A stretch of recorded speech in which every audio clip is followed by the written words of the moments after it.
Sétima palestra de Filosofia Cristã, módulo 2. Falarei agora sobre a personificação do mal. No princípio era o Logos. O Logos estava com Deus e o Logos era Deus. Todas as coisas foram feitas por ele, e sem ele, nada do que foi feito se fez. Existe um nada na criação. Este nada ele não pode ser pensado, mas ele é conceituado com a ideia de vazio, de oco, alguma coisa que está inexistente. Filosoficamente, não é possível se pensar o nada. Por que então João colocou no Evangelho, sem ele, sem o Logos, nada do que foi feito se fez? Você alcançou aí uma aporia. Já expliquei que a aporia é aquele ponto do pensamento que ele causa um estanque racional. Você não consegue pensar além da aporia. O que é que você está sentindo? Eu não estou sentindo nada. Não é que você não está sentindo nada. Você não sabe o que você está sentindo. Porque o nada, por definição, não existe. É necessário que exista alguma coisa, mesmo que esta coisa seja desconhecida.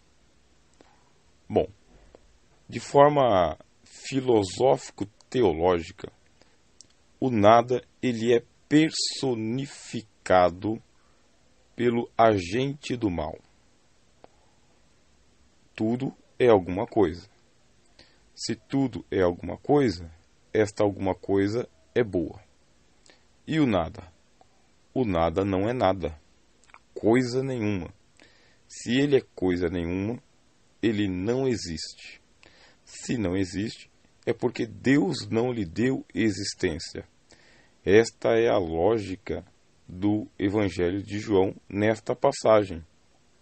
Se Deus não autorizou a existência, se Deus não autenticou a existência, se Deus nadificou, é porque foi esvaziado de toda a bondade, de toda a benignidade, de toda a existencialidade. Deus não autentica o nada. Tudo foi feito pelo Logos. E sem o Logos, muita coisa se fez. Se fez, mas não se fez. Porque sem ele, nada do que foi feito se fez.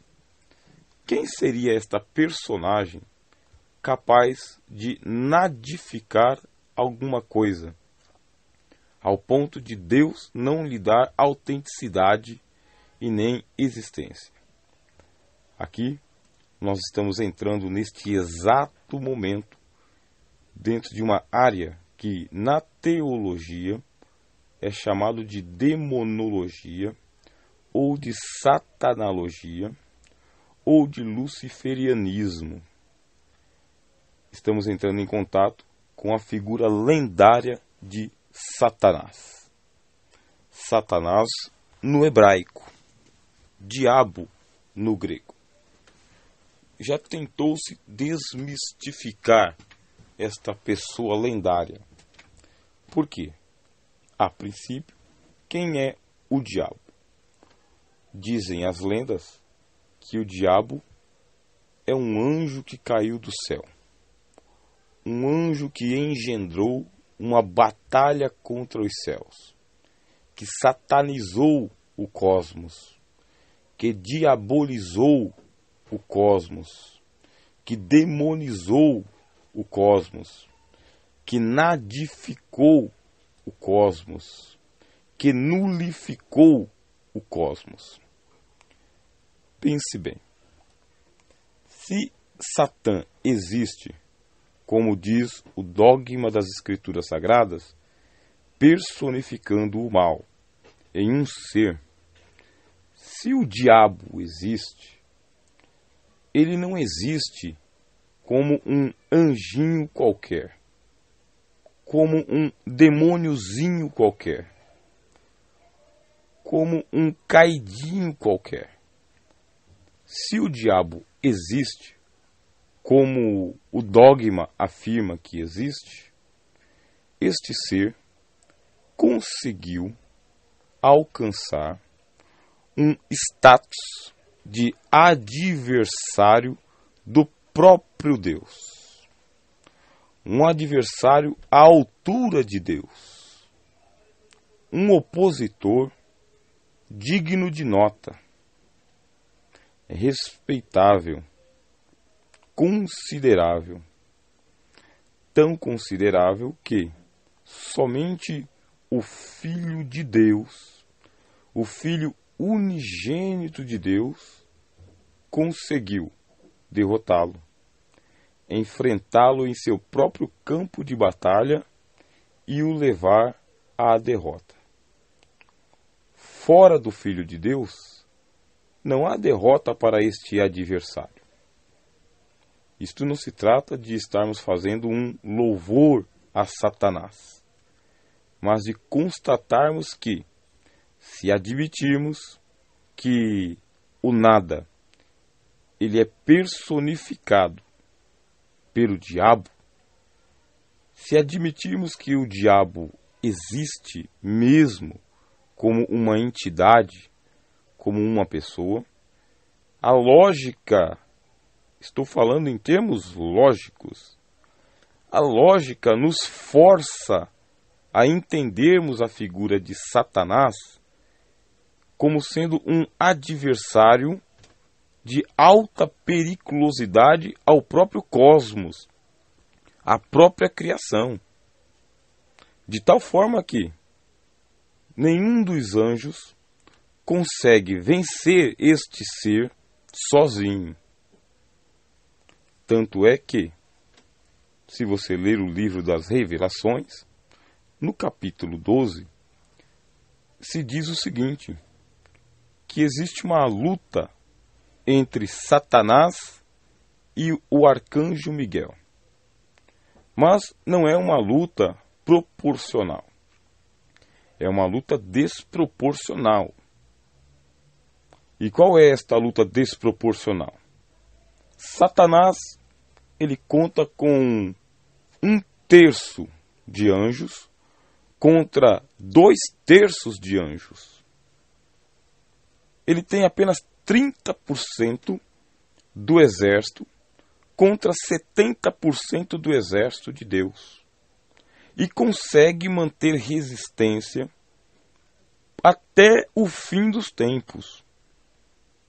Está acompanhando aí a metáfora, a imagem que é criada para este arquirrival de todos? Ele faz uma liderança tão estratégica, tão blindada, tão magnífica, que ele consegue com 30% do seu exército, aliás, com um exército de 30% comparado com o exército do Arcanjo Miguel, ele consegue oferecer resistência até a última batalha. E se você ler o capítulo inteiro do capítulo 12 de Apocalipse, você vai perceber que o Arcanjo Miguel só prevalece contra Satã por causa do Cordeiro, por causa do filho da mulher que nasceu, e com o sangue do filho desta mulher, o Arcanjo Miguel ganhou poder para então derribar Satã, de onde ele está, para a terra. Olha só, voltarei a dizer, não se trata de um louvor a Satanás, mas de uma constatação lógica. Ninguém se opõe a Deus. Deus é onipotente. Deus é todo-poderoso. No livro do Apocalipse, Deus é o Pantocrator, aquele que tem todo o governo, tem todo o poder. Deus, o Pai, e Deus, o Filho. Estes são Pantocrator, Todo-Poderoso. Ainda assim, sendo Deus Todo-Poderoso, a Bíblia abre uma lacuna, um espaço, principalmente no Novo Testamento, para que um anjo, um ser, um dragão, faça oposição a Deus, de tal monta que, nem mesmo com 70% dos anjos, com um exército 2 vezes maior do que o exército de Satanás, nem mesmo assim, este exército de anjos consegue vencer o diabo sem a auxílio do Pantocrator, sem o auxílio do Filho de Deus. Vamos lá. Agora que a gente começou o problema, a gente não pode parar. Nós vamos fazer os arrazoamentos lógicos que a filosofia cristã nos permite. Lembrando que, em filosofia, não há heresias. Você vai ter idiosincrasias, desencontro de pensamentos. Mas nós não estamos dogmatizando, e sim especulando com base nos dogmas e também na razão, e na iluminação natural, e nas escrituras.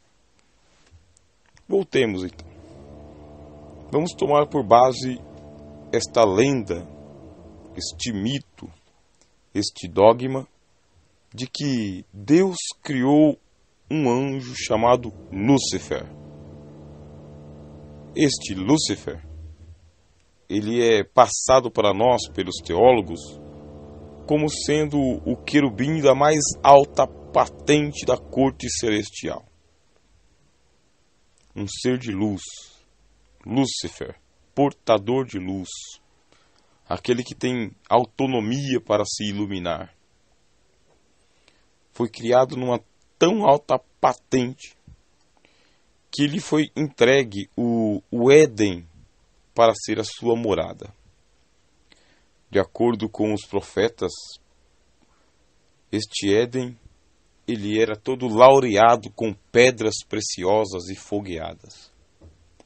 Era o paraíso onde Lúcifer, como um querubim ungido, foi estabelecido como guardião das pedras fogueadas. Por que Deus teria que estabelecer guardiães? A lógica nos diz, para quê? Se todos são submissos a Deus, se não existe maldade no mundo, para que foi que Deus criou os querubins?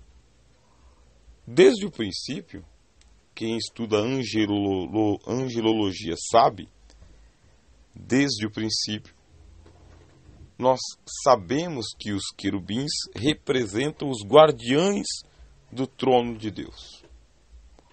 Existe toda uma revelação bíblica sobre a funcionalidade dos querubins. Estão desenhados nas cortinas que dão acesso ao Santo dos Santos. Eles aparecem como sendo os guardiães do propiciatório, onde Deus se assenta. No livro de Ezequiel diz que eles seguram a abóbada celeste. No livro de Gênesis diz que ele é colocado como um guardião na entrada do jardim do Éden. Portanto, os querubins, eles têm uma funcionalidade protetora. Eles protegem o acesso até a presença de Deus.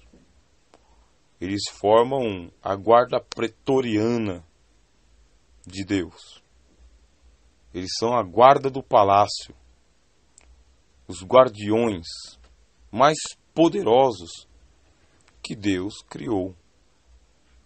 Esta é a funcionalidade deles. É assim que eles aparecem relacionados nos textos bíblicos do Velho Testamento. Ora, para que Deus precisa estabelecer guardiães se todos os seres foram criados bons? O pressuposto lógico é de que Deus, ele sabia que ele criou seres potencialmente rebeldes. Seres que poderiam se rebelar contra ele. Agora, se Deus sabe que se ele criar um ser quase onipotente, ou tão poderoso, que pode lhe oferecer resistência, por que é que Deus criou estes seres? Ora, humanamente falando, se nós sabemos de alguém que pode nos causar mal, o que fazemos? Nos precavemos, não damos nem oportunidade. Mas Deus, sabendo que esses querubins, possuidores de uma altíssima potência, poderiam se rebelar contra ele, por que os criou mesmo assim?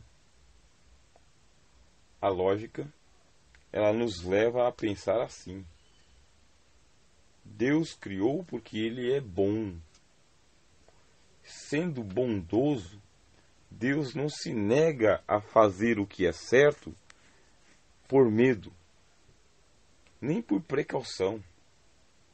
Deus faz o que é bom porque aquilo que é bom é justo. E aquilo que é justo é certo. E aquilo que é certo é bom.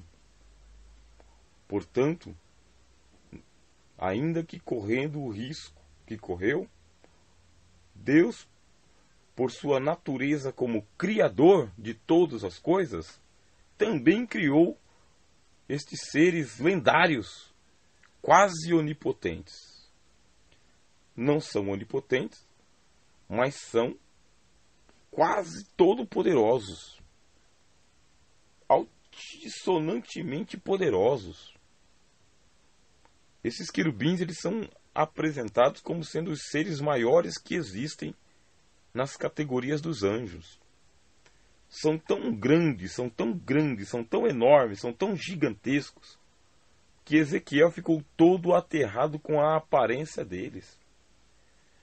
Porque eles conseguem ter o pé na terra e possuem uma altura tão gigantesca que eles seguram os céus em cima.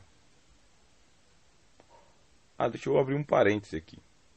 Se você ainda sustenta aquela cosmologia dos ateus, de que a Terra é um globo, que ela fica girando em torno do próprio eixo, você não vai entender esta figura que eu estou apresentando para vocês, de um querubim que sustenta a abóbada celeste.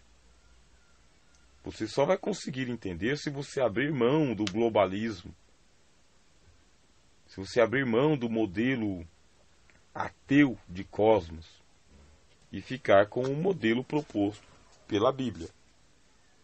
No modelo proposto pela Bíblia, a Terra é um plano e não um planeta. A Terra, ela não é um globo. Ela é achatada como se fosse um disco. E ela é fundamentada em 7 colunas que estão abaixo. E essas colunas, elas dão entrada ao Sheol, ao Hades, ao mundo dos mortos. A Terra é cercada por uma cúpula, e essa cúpula é chamada de firmamento. E lá em cima no firmamento, Deus colocou o sol, a lua e as estrelas. A Terra está parada e Deus move os astros. Esta é a astronomia bíblica. Esse é o cosmo bíblico. Se você entender assim, aí você consegue compreender que um querubim, conforme aparece no livro de Ezequiel, capítulo 1, um querubim, ele está com os pés na terra e com as asas ele está segurando a abóbada celeste. Ele segura o trono de Deus lá em cima, acima da cúpula, acima do domo. Veja só a estatura que é um querubim. E são 4, diz o profeta Ezequiel. 4 querubins que fazem isso, que sustentam o trono de Deus, de dia e de noite. E que eles possuem um espírito, e o espírito está do lado de fora deles. O espírito não está neles. o espírito deles está numa roda. Essa roda fica girando do lado do querubim. E o espírito do querubim está na roda. E conforme eles vão se movendo, o espírito se move. É uma imagem assim enigmática. Tentar desenhar fica difícil. Tentar imaginar, talvez. Mas vamos aqui continuar com a nossa especulação da lenda de Satã. Se de fato existe um demônio chamado Satanás, esse demônio ele é tão poderoso que ele conseguiu levantar uma rebelião contra o cosmos, contra Deus. E se fosse uma rebelião pequena, parece-nos que pela onipotência de Deus, ela já teria sido desbaratada. Mas este ser, ele é apresentado com 7 cabeças no livro do Apocalipse. E no livro do Apocalipse, o número 7 significa que é completo, que nada falta, que está perfeito. Acontece que uma das suas cabeças está ferida como de morte, porque ele corrompeu a sua sabedoria. Esse negócio dele corromper a sabedoria está lá no livro de Ezequiel, capítulo 28. Diz que ele corrompeu a sua própria sabedoria. Ele usou todo o intelecto que Deus lhe deu, toda a inteligência que Deus lhe deu, para arquitetar a sua insurreição. Ele usou todo o intelecto que possuía. Ele realmente acredita que o plano dele é viável. Fez todos os cálculos que deveria fazer. E uma vez que ele deu andamento ao seu projeto de insurreição, ele logrou êxito. Tanto que ele logrou êxito, que uma vez que desencadeou a rebelião, esta rebelião ela atingiu todas as esferas celestiais, de todos os outros querubins e anjos que existem também. E quando se viu, o campo estava tomado. Muitos cristãos passam despercebidos pela leitura do Evangelho. Mas Jesus Cristo falou desta rebelião. Mas Jesus falou através de uma parábola. A parábola da cisânia. A parábola do joio e do trigo. Disse Cristo que o semeador, ele plantou um campo. E no campo ele lançou boa semente. Quando foi de madrugada, um inimigo veio e lançou uma semente ruim.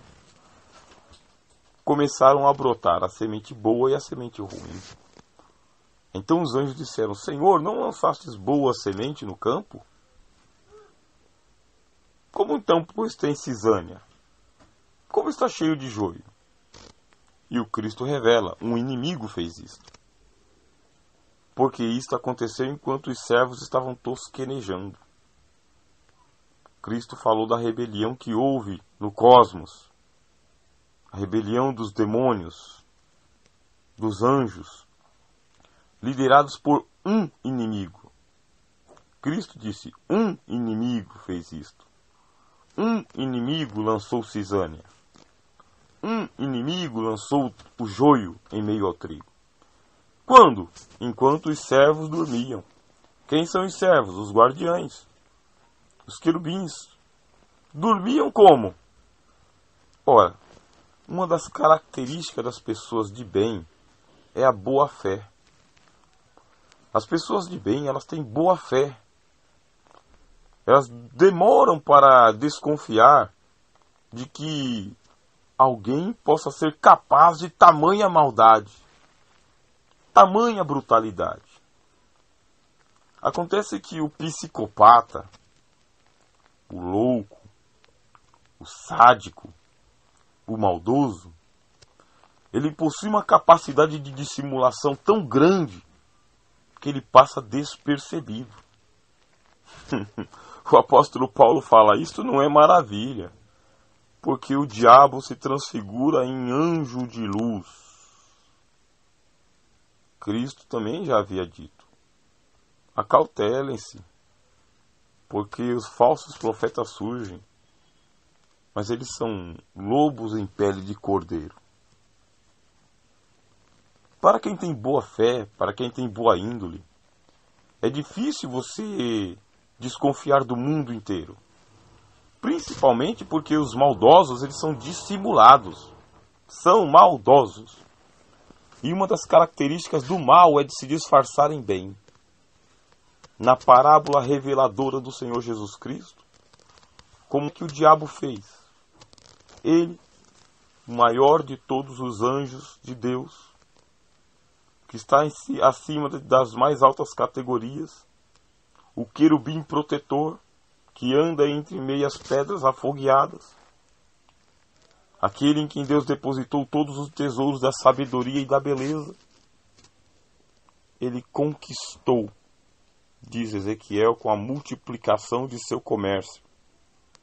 Conquistou outros rebeldes com ele.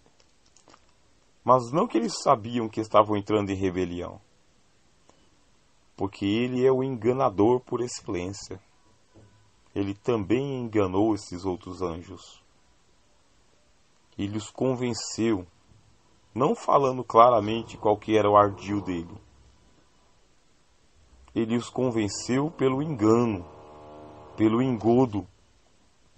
Ele corrompeu a sua própria sabedoria. Uma das suas cabeças foi ferida de morte. Na multiplicação do comércio, ele conseguiu convencer as miríades celestiais, não que estavam em rebelião contra Deus, mas os convenceu de que eles estavam a serviço do próprio Deus. E todos de boa fé creram em Lúcifer, acreditaram em Lúcifer. E não é porque eram ingênuos, estúpidos, é porque este inimigo, ele é o sedutor do mundo. Ele é o tentador. Ele é Lúcifer, Satanás, diabo, demônio, príncipe das trevas. A palavra príncipe das trevas é o princípio, é o que originou nada. É o que deu início à loucura toda que é a existência. Você está acompanhando? Você está percebendo? Estou costurando vários da Bíblia para a gente se manter dentro desta linha de raciocínio. Olha só, se existe esse Satã não é qualquer pessoa, não é qualquer Satã, não é qualquer rebelde. É um espírito de maldade universal, cósmica, muito poderoso, ao ponto de abalar os céus. Abalou os céus enquanto os servos dormiam, porque não perceberam que estavam sendo enganados. Quando viram, estavam arrolados em uma rebelião, em uma insurreição contra o próprio Deus. Deixa eu falar para você que ainda está persistindo em estudar filosofia cristã comigo, porque muitos já desistiram. Deus mostrou como aconteceu a rebelião de Satanás no Velho Testamento. Não de forma textual, Deus não falou claramente, mas ele mostrou como aconteceu a rebelião de Satanás. Através da insurreição de Absalão contra Davi. Agora você entendeu, né? Você já conhece. Sabe muito bem que Davi tinha um filho chamado Absalão, que era o mais belo homem que existia entre os filhos de Davi. De um cabelo comprido, longo, muito parecido com Lúcifer. Ele é descrito com beleza. Como que isso aconteceu? Será que é porque quando estavam escrevendo a história de Absalão estavam pensando em Lúcifer? Não. Pelo Espírito Santo. O escritor descreve Absalão com as características do Lúcifer, sem saber que está falando que é de Lúcifer. Absalão é filho de Davi, e Davi é Deus. Davi representa Deus. Absalão representa Lúcifer. E Davi, ele está no trono. Ele é o rei legítimo de Israel. E Absalão, o mais belo homem que existe. Muito simpático, muito influente. Um homem em que Davi confiava porque era o seu filho de entranhas. Este Absalão, ele começou a intervir. Porque Davi era o rei e ele julgava. Mas Absalão intervinha. E ele começou a julgar as causas do povo de Israel. Fazia com que as pessoas vinham até ele. Até os grandes conselheiros de Davi aderiram à insurreição de Absalão, à rebelião de Absalão. De tal forma, e estou resumindo, chegou um momento em que Absalão assumiu a coroa de Davi e colocou Davi para correr, tomou conta do reino e forçou Davi a sair fugido de Jerusalém. Quando Davi percebeu, o reino dele estava todo perdido, todo perdido. E ele teve que sair fugido de Jerusalém. E o filho dele reinou em seu lugar, pelo engodo, pelo engano. E os habitantes de Jerusalém acreditavam que o que estava acontecendo a princípio era a vontade do rei. E depois, quando toda a conspiração já tinha acontecido, umas poucas pessoas se refugiaram com Davi e foram embora. Mas enquanto isso, Absalão tomou conta do reino. Deus revelou no Velho Testamento como aconteceu a origem de Satanás. Um dos seus filhos, uma das suas criações, se rebelou contra ele. Tomou conta do universo, tomou conta do cosmos, criou o nada. Embora que o Evangelho coloca nada do que foi feito se fez.